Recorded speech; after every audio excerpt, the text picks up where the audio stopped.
program at Muir Wood is really separate from other treatment facilities in that we really take a biopsychosocial approach to treatment. We don't just treat addiction, we treat the whole person, and we also treat the whole family, which I think is really unique in that we don't just remove drugs and alcohol from a kid and expect that they're going to fully function when they return home.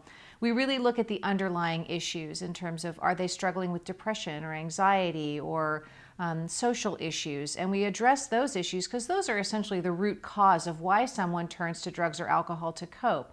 And if we don't address the root cause of those substance use issues, then really we're essentially not treating the issue. We're just putting a Band-Aid on a symptom as opposed to really probing into the problem. We have to look at drinking and using as a symptom of a larger problem.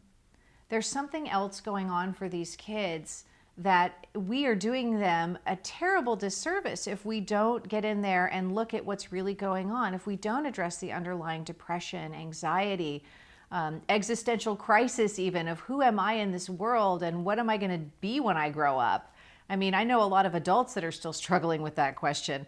And I can imagine for a 17-year-old who's on the cusp of adulthood, on the cusp of manhood, what am I going to do when I grow up? If they don't have the tools to be able to answer that question within themselves, it can cause a lot of distress. And so we go to soothe that distress in the most immediate way possible, which is drugs and alcohol. I mean, there's nothing that works faster than that, unfortunately.